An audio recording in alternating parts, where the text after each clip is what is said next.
میرے عیسیٰ غش لگاتار ہے، کیا ہونا ہے دور جانا ہے، رہا دن تھوڑا کوچ تیار ہے، کیا ہونا ہے کل وہاں دید کا دن اور یہاں آنکھ بیکار ہے، کیا ہونا ہے اوروں سے چھپ کے کیے جس کے گناہ وہ خبردار ہے، کیا ہونا ہے ان کو رہنمائی تو آئے ورنہ وہ کڑی مار ہے، کیا ہونا ہے وہ کڑی مار ہے، کیا ہونا ہے اور کیوں رضا کڑتے ہو ہنستے اٹھو جب وہ غفار ہے، کیا ہونا ہے۔ آج کی یہ خوبصورت محفل عرس نظام ملت میں آپ اور سب حاضر ہیں، اللہ تعالیٰ میری آپ سب کی حاضری قبول فرمائے۔ صاحب سجادہ کی محبتوں میں ہم لوگ یہاں پر حاضر ہیں اور بہت مختصر سے وقت کے لیے ہم آئے ہیں اور بہت تھوڑا سا ٹائم لے کر آئے ہیں اور تھوڑا سا یہ وقت ہے اور بہت مختصر سا پیغام بھی ہے، بغیر کسی تمہید کے صرف آپ کے سامنے عرس کا مقصد پیش کرنا چاہتے ہیں۔ آج ہماری عوام عرس کے مقصد کو فراموش کر چکی ہے۔ عرس کا مطلب کیا؟ چلو میلے میں گھوم کر آئیں گے، چلو جو وہ دیکھ کر آئیں گے، چلو بھیڑ میں جائیں گے۔ یاد رکھنا عرس کا مقصد کیا ہے۔ آپ نے کبھی سوچا موت کے دن دنیا میں کون خوشی مناتا ہے؟ کوئی مذہب کا انسان ایسا ہے کہ کسی کی موت کے دن خوشی منائی جائے؟ دنیا کا کوئی انسان کسی مسلک کا ایسا ہے کہ موت کے دن خوشی منائے؟ کسی مذہب اور مسلک کا انسان موت کے دن خوشی نہیں مناتا سوائے ایک مذہب کے اور ایک مسلک کے۔ اس مذہب کا نام اسلام ہے اور اس مسلک کا نام اہل سنت و جماعت ہے۔ الحمدللہ ہم لوگ عرس مناتے ہیں۔ پیر صاحب دنیا سے چلے گئے، اگر اس دن گئے ہیں اسی دن عرس منایا جا رہا ہے، اور عرس جو ہے وہ غم کا دن نہیں ہوتا بلکہ عرس خوشی کا دن ہوتا ہے۔ آپ سے پوچھنا چاہتا ہوں کہ دنیا کا کوئی مذہب کا ماننے والا اتنا یقین نہیں رکھتا، دنیا کے کسی مسلک کا ماننے والا اتنا یقین نہیں رکھتا جتنا سنی کو یقین ہے۔ لوگوں کے مرنے والے کہاں گئے وہ جانے، لیکن ہمیں یقین ہے جو ہم سے جدا ہو کے گئے وہ اللہ سے وصال فرما گئے، ان کی ملاقات اللہ سے ہو گئی۔ اس لیے اس دن کو ہم خوشی کا دن مناتے ہیں۔ اور یاد رکھنا ہم سب کا عرس نہیں مناتے، عرس صرف اللہ والوں کا مناتے ہیں، عرس صرف اللہ کے نیک بندوں کا مناتے ہیں، عرس صرف اللہ کے مقبول بندوں کا مناتے ہیں۔ اس عرس کے اندر ہمیں یہ پیغام دیا جاتا ہے، اللہ کے بندوں جس ولی کے عرس میں آئے ہو، جس نیک بندے کے عرس میں آئے ہو، جس مرشد کے عرس میں آئے ہو، انہوں نے آخرت کی تیاری کی تھی، انہوں نے آخرت کی فکر کی تھی، انہوں نے قبر کی تیاری کی تھی، اس لیے آج ان کا عرس منایا جا رہا ہے۔ تم بھی آخرت کی تیاری کرو، آخرت کی فکر کرو۔ یہ قبر کیا ہے؟ یا اللہ اکبر، قبر دو میں سے کوئی ایک ہے، یا تو کسی کی قبر جہنم کے گڑھوں میں سے گڑھا ہے، یا کسی کی قبر جنت کے باغوں میں سے باغ ہے۔ اللہ نے آپ پر چھوڑا ہے، اب آپ بتاؤ آپ اپنی قبر کو جہنم کے گڑھوں میں سے گڑھا بنانا چاہتے ہو یا آپ اپنی قبر کو جنت کے باغوں میں سے باغ بنانا چاہتے ہو؟ میرے بھائی جو دنیا میں ڈوبے رہو گے، غفلت میں رہو گے، آخرت کی تیاری نہیں کرو گے تو آپ کی قبر جہنم کے گڑھوں میں سے گڑھا بن جائے گی۔ اللہ اکبر، وہ قبر کیا ہوگی جانتے ہیں؟ اللہ اللہ، اس میں جہنم کی آگ ہوگی، اس میں بچھو ہوں گے، اس میں سانپ ہوں گے، اس میں اندھیرا ہی اندھیرا ہوگا، اس میں تاریکی ہی تاریکی ہوگی۔ وہ دردناک موت آئے گی، اللہ اکبر، ایسی دردناک موت کہ اللہ اللہ، جب انسان قیامت کے دن اٹھے گا اس وقت بھی موت کا درد محسوس کرے گا۔ اگر آخرت کی تیاری نہیں کی تو موت ایسی ہوگی، اور اگر آخرت کی تیاری کر لی ہے تو انشاءاللہ قبر جنت کے باغوں میں سے باغ بن جائے گی۔ اور وہ قبر کیا ہوگی؟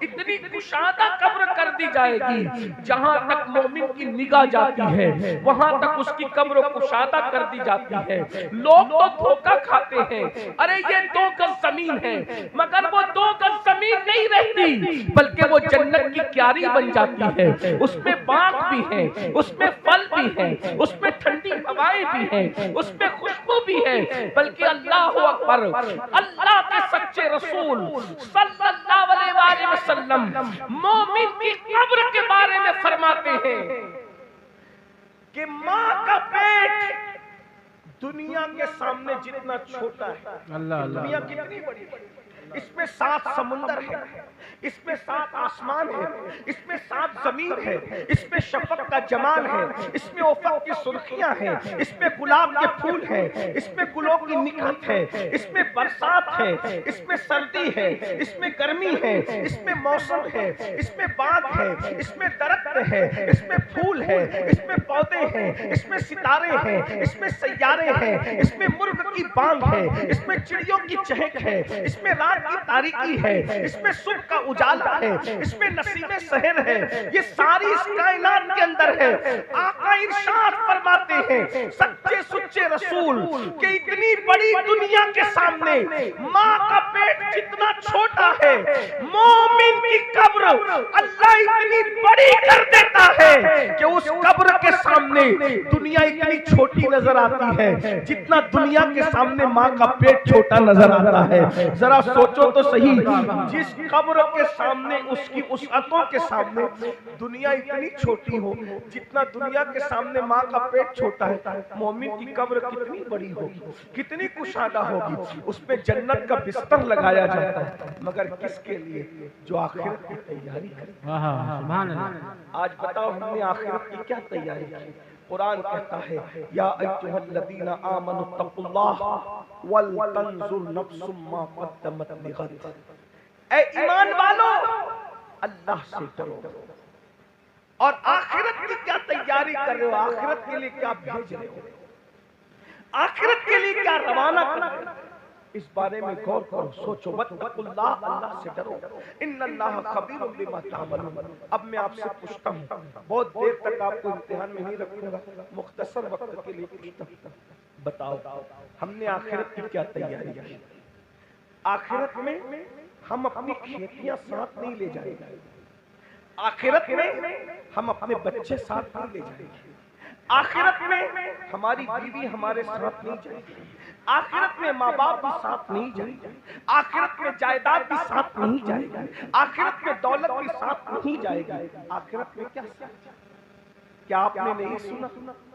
آدھی سے زیادہ جس سکندر نے دنیا کو فتح کیا، جب وہ سکندر 32 سال 8 مہینے کی عمر میں اس کا انتقال ہوا، جسے دنیا سکندر اعظم کہتی ہے، اس کی عمر صرف 32 سال 8 مہینے تھی۔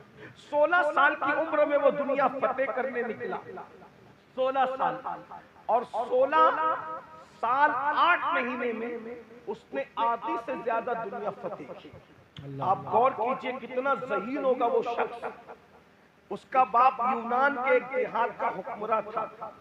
سکندر نے پلان بنایا کہ میرا باپ ایک دیہات کا حکمراں، یونان کے ایک دیہات کا حکمراں ہے، میں پوری دنیا فتح کروں گا۔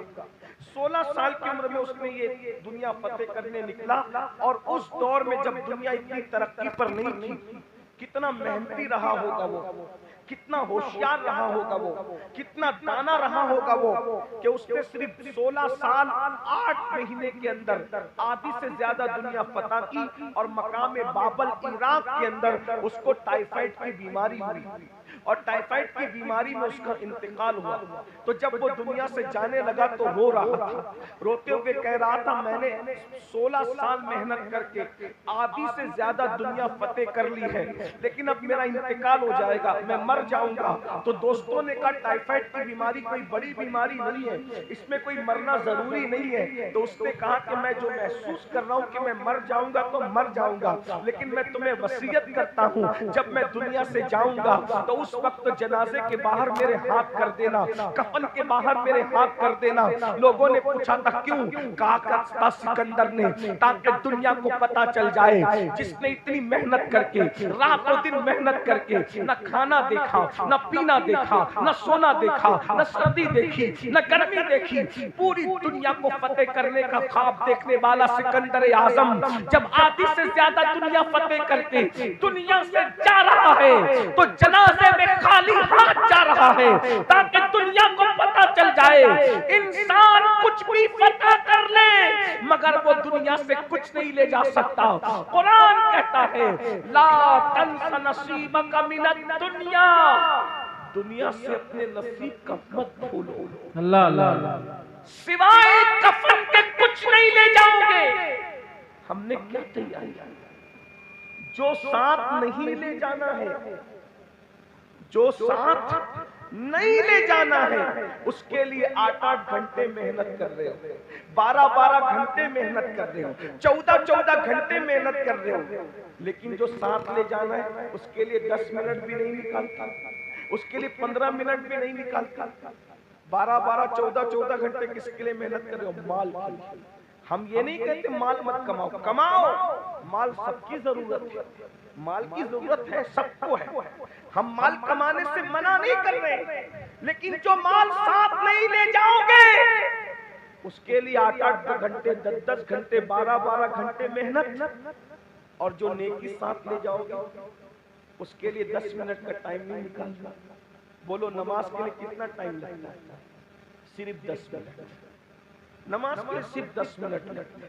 اور ایک بات یاد رکھنا, ہم نماز پر اس لیے زور دیتے ہیں کہ اللہ کے رسول صلی اللہ علیہ وسلم نے فرمایا کہ قیامت میں سب سے پہلا سوال نماز کا ہوگا.